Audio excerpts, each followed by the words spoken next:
ยังน่ะผู้บ้านเพิ่นบ่ให้ถ่ายฮะผู้บ้านเพิ่นบ่ให้ถ่ายผู้บ้านไผในบ้านเพิ่นบ่เพิ่นบ่ได้เพิ่นว่าใส่น้องเพิ่นบ่ให้ถ่ายเพิ่นว่ามื้อไหนนี่ติงคุยกับผู้บ้านน่ะมาเลยนี่มันสิยากหยังสบายดีก่อนอันนี้เรื่องก็เด้อแป๊บปัดอันนี้น่ะผู้ที่เกาหัวย่องๆขึ้นมานั่นเลย FC ถามหลายว่าผู้ใดอันนั่งเกาหัวช้างหัวแงๆอยู่นี่แหละคือเมียเพิ่นพี่น้องเมียเพิ่นเฮาอยากให้เพิ่น2คนนี่มานอนอยู่เฮือนปัดแล้วเต็งสิขึ้นมาเบิ่งให้มันจบมาก็บอกเตียงนั่นแหละเป็นตัวกินข้าวได้ใช่เต็งก็บ่ไหวแล้วอีเรื่องจริงนะพี่น้องเอ้ยปวดหัวตั้งแต่เมื่อวานมันชื่นนี่ตามเมืองน้องเป็นอีกเนาะเป็นห่วงนี่แหละเข้าให้6 เดือนเนาะยังอีก3 เดือนเนาะนี่เดือน11 12เดือน1ได้เดือน1ผู้อ้อยไปนำกันเนาะไปปลูกอ้อยได้เงินแล้วได้แล้วมาให้ตัวเก็บบ่เก็บได้เท่าไหร่แล้วเงินเดี๋ยวนะแม่ได้จักล้านแล้วเพิ่นเอาให้เด้ติงฮู้ได้ว่าไผเอาให้ตัวว่ามาเบิ่งยังเหลือเท่าไหร่เงินบ่ตรงๆนั่นน่ะไปเล่นใบนั่นน้องนี่ใบยังใบง่ายมากเลยไปเล่นแล้วปูเนาะปูมาเปลี่ยนปูเปลี่ยนจำได้นะบ่บัดยังมันบ่เท่าไหร่ใบอย่างเงี้ยน้องกับผู้น้องหายใจเพิ่น2 ล้านแล้วฮะ2 ล้านผู้ใบอย่างเงี้ยปีนเลยฮะบ่แม่นก็เท่าได้แหละน้องก็ลืมแล้วจากคนเงินหอดคำจากคนเงินนะน้องก็ลืมไปแล้วมาได้เดือดร้อนยังเดือเท่าไหร่เงินนำตัวนี้เอาตัวยังเหลือแล้วเหลือแบบเบิดเลยฮะเบิดเลยตัวเพชรยังเงินบักตัวไหนล้านนั่น4 ล้านซื้อเขาได้น้องกันซื้อเขามันก็บ่ได้ซื้อเขาจะซอบไม่ได้หาสอบพวกสอบบ่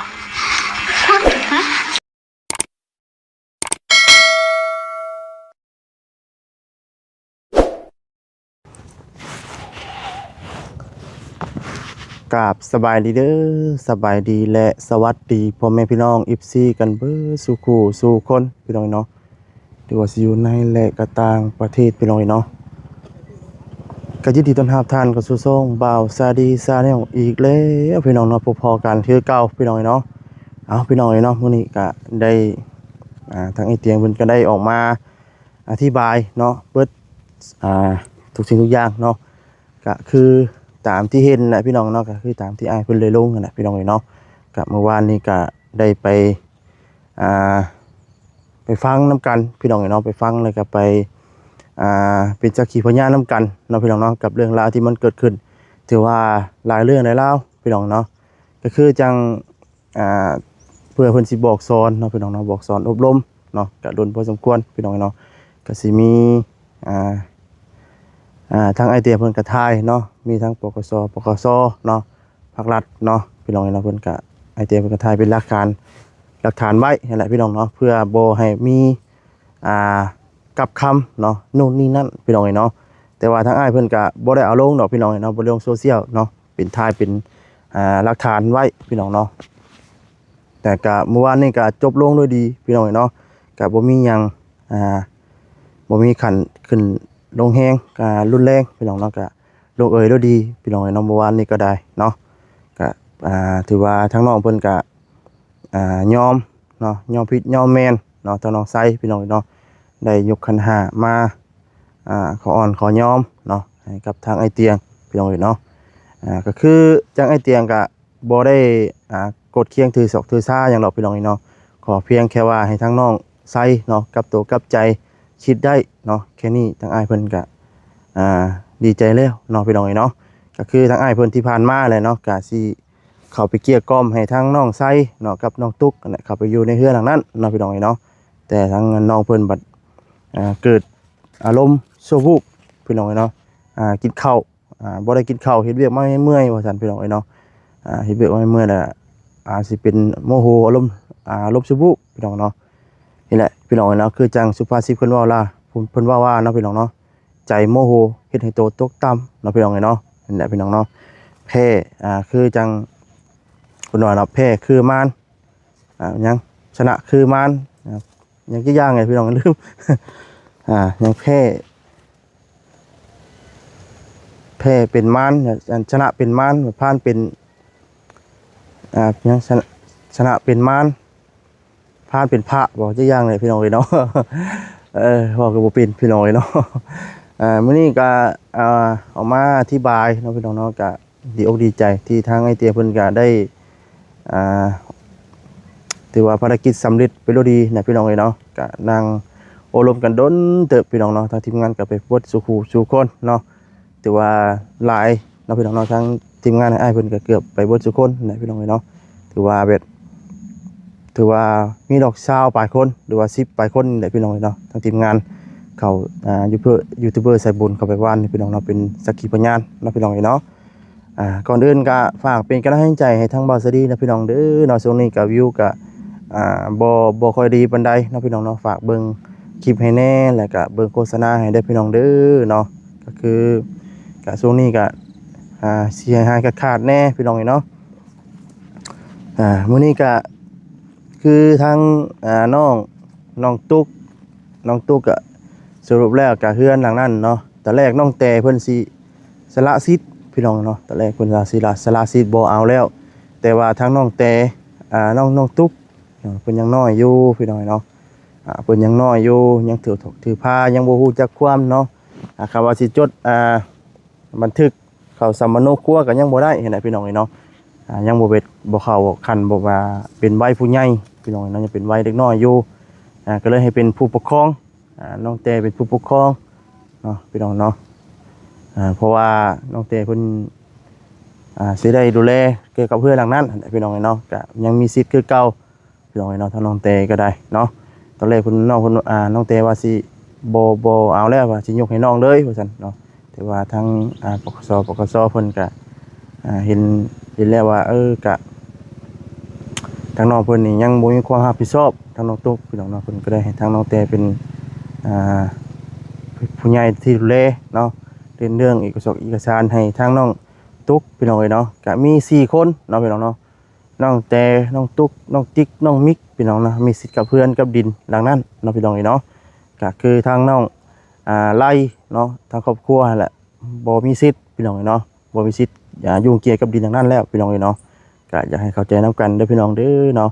ก็ขอบคุณในไลน์เนาะที่ทางพี่น้อง FC เพิ่นก็ให้ความสนใจเนาะแล้วก็ให้กำลังใจทางไอเตียงมาโดยตลอดเนาะทางบอสดีก็ดีอกดีใจนํพี่น้องเนาะแล้วก็ทางผู้หลักผู้ใหญ่เนาะที่เบอร์คลิปให้แล้วก็บ่กดข่าวโฆษณาพี่น้องเนาะก็ขอบคุณในไลน์เด้อเนาะมื้อนี้ก็พุ่นแหละพี่น้องเนาะมื้อนี้ก็เฮาสิไปเวียดไปงานทางใดก็ฝากเป็นกำลังใจเด้อพี่น้องเด้อเนาะมื้อนี้ก็ช่วงเช้าก็สิพากันแวะขึ้นไปหาน้องบุญทวีพี่น้องเนาะมื้อนี้ก็ได้ก็บ่ได้มีหยังดอกพี่น้องเนาะก็ไปซอยซื้อแห้งนี่แหละพี่น้องเนาะก็เฮาก็คือบ่ได้มีทางผู้หลักผู้ใหญ่เนาะซอยทางน้องบุญหลอกพี่น้องเนาะเฮาก็เข้าไปถ่ายอัปเดตเนาะให้ทางพี่น้อง FC รับชมกันได้พี่น้องเลยเนาะ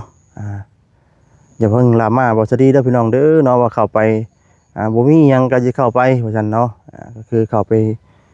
ดินไปเยี่ยมไปยามถามไทยทั้งน้องเพิ่นหลายพี่น้องก็โดนเติบเลยพี่น้องเลยทั้งบ่สดีบ่ได้เข้าไปเนาะตั้งแต่จังมื้อเนาะพี่น้องเลย3-4 มื้อได้พี่น้องเนาะ3-4 มื้อได้ที่ว่าบ่ได้เข้าไปหาทั้งน้องเพิ่นได้พี่น้องเลยเนาะเพราะว่าคือทางบ่สดีก็คือเรื่องงบแน่พี่น้องเนาะงบประมาณแน่เรื่องงบประมาณแน่แล้วก็เลยบ่ได้ไปพี่น้องเนาะมื้อนี้ก็มีเงินล้ำแสนนี่ก็พอได้จะทูไทยไปนี่แหละพี่น้องเนาะก็จักผู้ว่าจักสิได้ไปจักมื้อแหละพี่น้องเนาะเพราะว่าการเอาไปแต่ละมื้อนี่มันต้องได้ใช้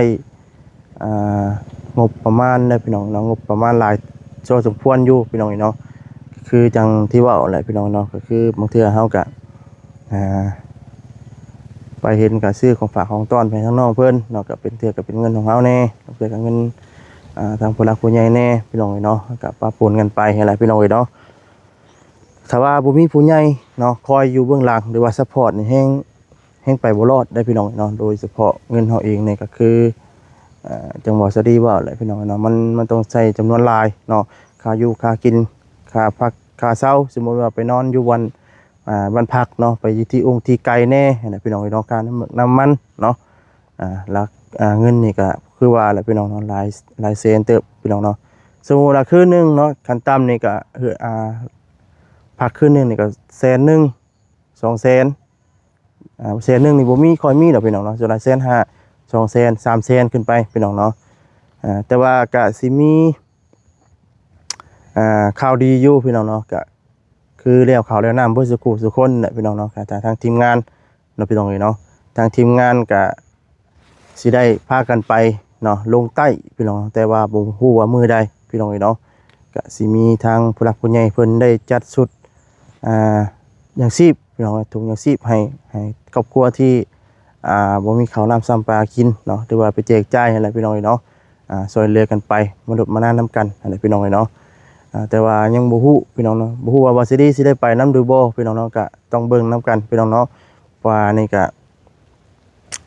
ต้องได้คำสิไปก็ต้องได้หาเงินขายข้าวแล้วพี่น้องเนาะขายข้าวจักชอบจักใดเนาะพี่น้องเนาะเพื่อได้ไปเนาะคือว่าค่าไปนี่ก็น่าสิเบิดอยู่หลักล้านปลาย2ล้านพุ่นเลยพี่น้องเนาะเพื่อค่าอยู่ค่ากินค่าอยู่ค่านอนคือจังหวัดสะดีว่าพี่น้องเนาะพี่น้องเนาะก็คือจักสิว่าจังไดพี่น้องเนาะฝากเป็นกำลังใจเด้อพี่น้องเด้อเนาะเห็นวิวเมื่อวานนี่ก็ทั้งหมู่เพื่อนเพิ่นลงเฮาก็แตกต่ำเนาะแตกแสนแตกหมื่นเนาะ ว่าทั้งวัดสะดีลงไปแล้วโอ้ยพี่น้องเนาะเป็นแต่ท่อเนาะท่อแล้วพี่น้องเนาะทั้งวัดสะดีก็ได้เนาะท่อแล้วบัดนี้พี่น้องเนาะลงคลิปไปก็3 ชั่วโมงเนาะพี่น้องเนาะ100 ปลาย200พี่น้องเนาะก็บ่ตีผู้หลอกพี่น้องเนาะทางผู้หลักผู้ใหญ่หรือว่าทาง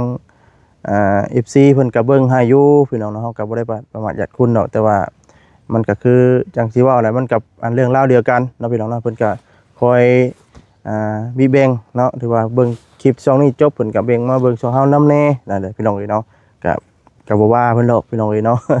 แต่ว่าก็ฝากเป็นกำลังใจคือเก่าเด้อพี่น้องเด้อเนาะจังได๋ก็ขอโทษขออภัยนํเนาะที่บ่สะดีบ่มนต์ฮู้จังได๋ก็ขอโทษเด้อพี่น้องเด้อเนาะที่ว่าทางผู้หลักผู้ใหญ่ใจดีเบิดทุกท่านทุกคนเนาะก็คือเมื่อวานนี้ก็ลงไปด้วยดีพี่น้องก็บ่มีหยังหลายเนาะพี่น้องเนาะก็อยากให้เข้าใจนํกันเด้อพี่น้องเด้อเนาะก็คือตอนนี้ก็ทางน้องแต่ก็เพิ่นก็สิอยู่เฮ็ดบุญนำแม่เลยว่าซั่นพี่น้องเนาะก็บ่ฮู้ว่าสิกลับมื้อใดหรือว่าสิอยู่เฮ็ดต่อนำบุญนำแม่เลยบ่หรือว่าจังใดเนาะแต่ว่าทางพ่อเพิ่นน่ะคือได้ยินว่าวันที่20เนาะหรือว่าน้องเพิ่นสิกลับไปก่อนบ่หรือว่าสิวันที่20เนี่ยสิมานำหลังบ่หรือว่าจังใดนะพี่น้องเนาะรอติดตามนํกันพี่น้องเนาะต่อพี่น้องเนาะก็คือเมื่อวานนี้ก็ลงด้วยดีนะพี่น้องเนาะก็บ่มีหยังเนาะภาษาพี่น้องเนาะทางบ่สวัสดีก็เพื่อสิถ่ายภาพบรรยากาศเนาะถนนหนทางเนาะเพื่อไปถ่ายรัดอยู่บ่แซนเพื่อพี่น้องเนาะภาษาพี่น้องเนาะว่าอะไรกันแห้งยืดแห้งยาวเนาะพี่น้องเนาะอยู่ป่าอยู่ดอนนี่ทางเข้าบ้านเดี๋ยวว่าเป็นหอบเป็นโศกเป็นห้องไปพี่น้องเนาะทางบ้านทางเราบ้านบาสดีพี่น้องเนาะเดี๋ยวว่าทางเฮือนพ่ออะไรพี่น้องเนาะเฮือนบาสดียังบ่ทันมีพี่น้องเนาะก็อาศัยอยู่ลำพอไปก่อนนั่นแหละพี่น้องเนาะสารได้เฮือนชั้นเป็นห้องเจ้าของพี่น้องเนาะนี่แหละพี่น้องเนาะทางวาสดีก็ย่างไปมีไปงานสิแต่ละมื้อพี่น้องเนาะบางเทื่อก็ฝนตกเลยก็เล่นเลยพี่น้องตัวเคยได้ยินว่าบ่เวียดเพิ่นว่าวันที่หยังก็พี่น้องเนาะที่20ที่หยังก็พี่น้องเนาะที่20ที่7เนาะพี่น้องที่7ก็สิมีพายุเข้าที่หยังพี่น้องเนาะ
นี่ก็เป็นเรื่องของทางบอทากับ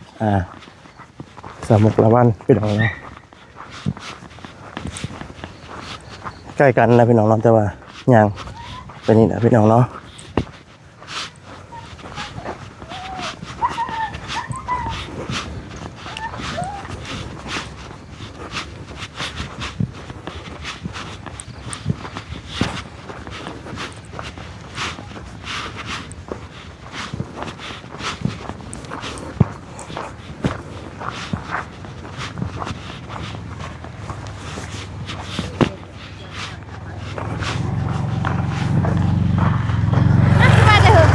ฮะ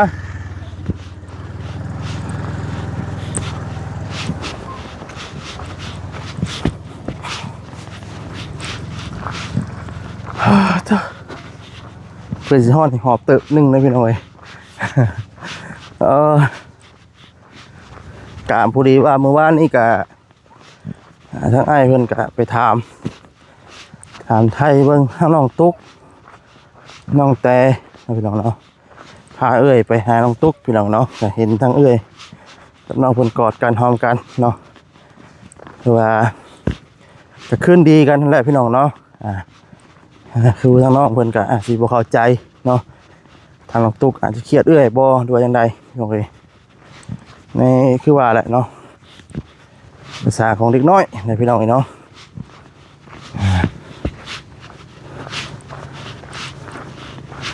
คือทางน้องเตเพิ่นนี่ก็ใหญ่เป็นผู้ใหญ่ได้เด้พี่น้องเนาะคือที่ผ่านมาเพิ่นอาจสิบ่เข้าใจเอื้อยบ่หรือว่าจังใดเนาะคือว่าแล้วเนาะคำว่าสิพังคมเอื้อยบัดทั้งครอบครัวทั้งปู่ทั้งย่าบัดสิหาอีกนะพี่น้องน้องเพิ่นอาจสิเป็นอันนี้ก็มีเนาะเพราะว่าน้องเพิ่นก็ผู้เดียวก็ทีมดิบพี่น้องเนาะ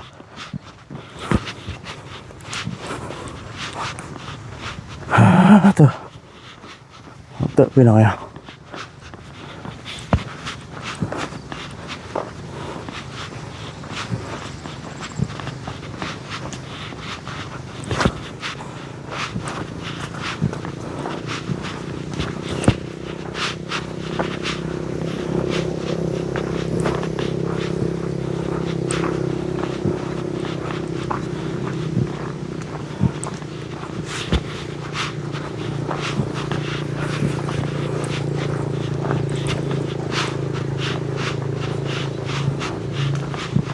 มาหลัดบาเซนเลยพี่น้องเนาะ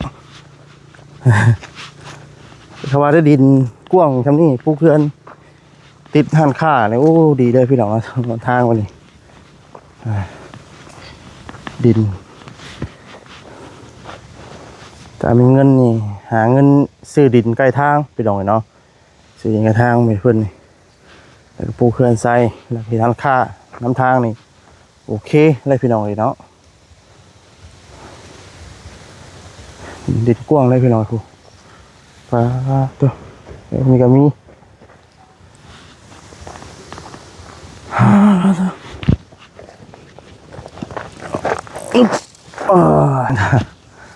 ทางมาเซนพี่น้องเนาะหอบเตอะพี่น้องเนาะเพื่อสิมาฮอดตัว